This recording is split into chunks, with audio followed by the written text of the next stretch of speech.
আমরা বিকালে আমার কাছে খবর আসলো যে মেঘনা পেট্রোলিয়ামের ডিপোতে আমাদের একজন মালিককে ডেকে নিয়ে আসা হয়েছে। তো উনি রিকোয়েস্ট করলো যে ভাই আপনি আমার জন্য একটু আসেন। তো কি বিষয়, ওনার 3টি পেট্রোল পাম্প রয়েছে, তো ওনাকে 9,000 লিটার অকটেন দেওয়া হয়েছে।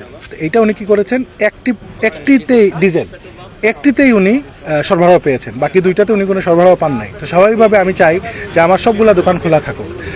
এটি একটা অলিখিত প্র্যাকটিস, আমার জন্মের পর থেকে আমার প্রায় 40 হইতে চললো, আমি এরকমই দেখে আসতেছি যে কোনো কারণে যদি একটি কোম্পানির তেল কম সরবরাহ করে আমরা সব দোকানগুলো খোলা রাখতে চাই।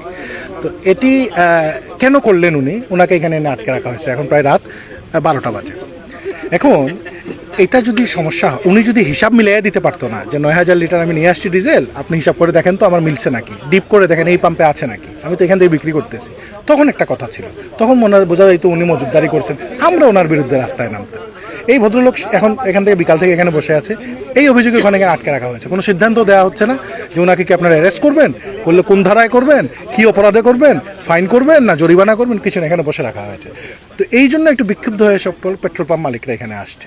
এখানে আসার পরে এখন আমরা শুনতেছি আজকে 2-3 দিন থেকে আপনার ডিসি অফিসের কিছু অতি উৎসাহী ম্যাজিস্ট্রেট সাহেবরা পাম্পে যান। যেমন আজকে আমাদের পাঠানটুলা পেট্রোল পাম্পে যাওয়া হয়েছে, ওইখানে গিয়ে ওনারা হিসাব করে বলছে যে পাম্পে তেল কম দেওয়া হচ্ছে, 20,000 টাকা জরিমানা। পেট্রোল পাম্পের মালিক দৌড়ে আসছে, এসে বলছে যে না, আমার পাম্পে তেল কম নাই, আপনি আরেকবার মাপেন, আমার সামনে মাপেন। যখন সামনে মাপা হইলো তখন 1982 সালের যে গ্যাজেট অনুযায়ী যে নিয়মে দেওয়ার কথা সেই নিয়মে পাওয়া গেল।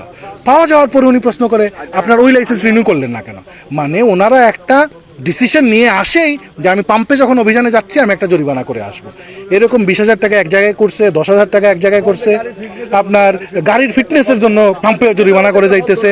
মানে মনে করেন এই জিনিসগুলো আসলে দেখেন, আমরা সরকারকে সহযোগিতা করতে চাচ্ছি, আমরা জনগণকে দেখেন, সিলেট বিভাগে এখন পর্যন্ত কোনো পাম্পে মজুতদারি দেখাইতে পারে না, কোনো পেট্রোল পাম্প মালিককে দেখাইতে পারছে? আপনারা বলেন, কোনো পেট্রোল পাম্প মালিক কি মজুতদারিতে ধরা পড়ছে? সিলেট আমাদের মানুষগুলো আরেক রকম, সারা বাংলাদেশের মতো সিলেটের মানুষজন নয়।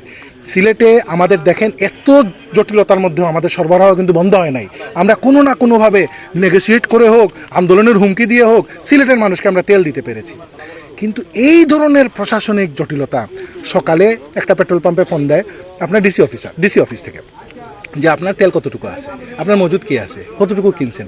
দুপুরে ফোন দেয় কমিশনার সাহেবের কাছ থেকে, বিকালে ফোন দেয় এসপি সাহেবের কাছ থেকে, কৃষি অফিস থেকে, এনএসআই থেকে, ডিজিএফআই থেকে। এখন মনে করেন এই দোকান খুলে একটা পাপ করার মতো অবস্থা হয়েছে। আপনার কি একটা যে অবস্থার মধ্যে মালিকজন পড়ছে। এখন এইখানকার পেট্রোল পাম্প মালিকদের সমষ্টিগত বিষয়টা হইল যে ভাই, আপনারা প্রশাসন যতদিন পর্যন্ত দেশে আপনারা মনে করছেন সংকট আছে, এই যে দেখেন ভাই আমরা এখানে বসা, আপনার প্রত্যেকটা তৈলাধার তেলে পরিপূর্ণ, প্রত্যেকটা তৈলাধার তেলে পরিপূর্ণ, আপনারা এখানে সবাই উপস্থিত আছেন।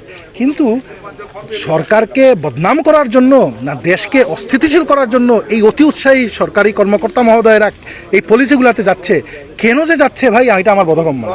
তো যতক্ষণ পর্যন্ত আপনারা সরকার মহোদয়ের এই যে অতি উৎসাহী কর্মচারীরা মনে করতেছেন যে আমরা সবাই চোর, ভাই আপনারা পেট্রোল পাম্প চালান, আমরা আপনাদের কর্মচারী হিসেবে যতক্ষণ পর্যন্ত সরকার চাচ্ছে ততক্ষণ পর্যন্ত সহযোগিতা করব।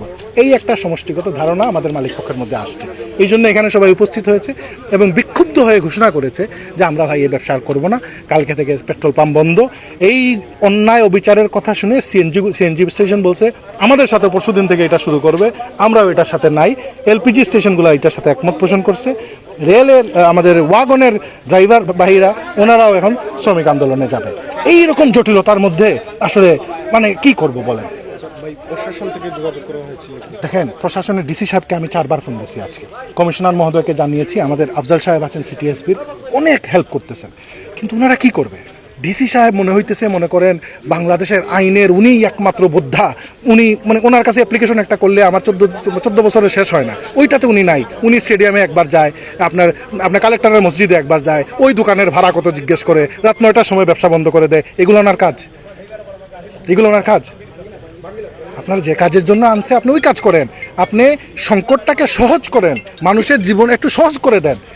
আজকে এইটা, কালকে এইটা, দুপুরে এইটা, সকালে এইটা। এই যে ট্যাগ অফিসার সাহেবরা আসছে, আমরা ওনাদের সহযোগিতা করতেছি না? কোনো অফিসার কি বলছে কোনো পেট্রোল পাম্প সহযোগিতা করতেছে না? আপনি ভাই দেখেন, কোনো অসুবিধা নেই, কিন্তু এই সহজ জীবনটারে আপনি দুর্বিষহ করে দিতেছে ওনারা। কি সিদ্ধান্ত নিলেন আপনারা? আমরা কি সিদ্ধান্ত যে বললাম যে এখানে আসার পর আমি যতটুকু দেখলাম, সিদ্ধান্ত তো আর আমি এখন নেওয়ার মালিক নই, আমি ভারপ্রাপ্ত সভাপতি ছিলাম, আমি আর সভাপতি নই। যিনি সভাপতি আছেন আমাদের যে সাংগঠনিক কাঠামো আছে সেটা থেকে যে এটাই আমি যেটা বললাম যে সকল পেট্রোল পাম্প বন্ধ, এটার সাথে একত্রতা ঘোষণা করেছে সিএনজি এবং এলপিজি এবং যত ধরনের তেল ডিস্ট্রিবিউশনের সাথে জ্বালানি সরবরাহের সাথে যারা জড়িত আছে তারা, এই ওনাদের এই অতি উৎসাহী আপনার তৎপরতা বন্ধ হোক। কয়টা পাম্পের জন্য এরকম চাঁদাবাজি দিচ্ছে। এরপরে আমরা আমাদের পেট্রোল পাম্পের মালিক একজনকে আনিয়া এই মৌলবাজার ডিপোতে আনিয়া ওইখানে আপনার 4 ঘন্টা ধরে বসাইয়া রাখছে। আমরা এখন সিদ্ধান্ত নিয়েছি আমরা আর তেল বিক্রি করব না। টেকনোলজি পেট্রোল পাম্পে এসে সিএনজি এসেছিল আমাদের সাথে একমত হই আমরা সবাই।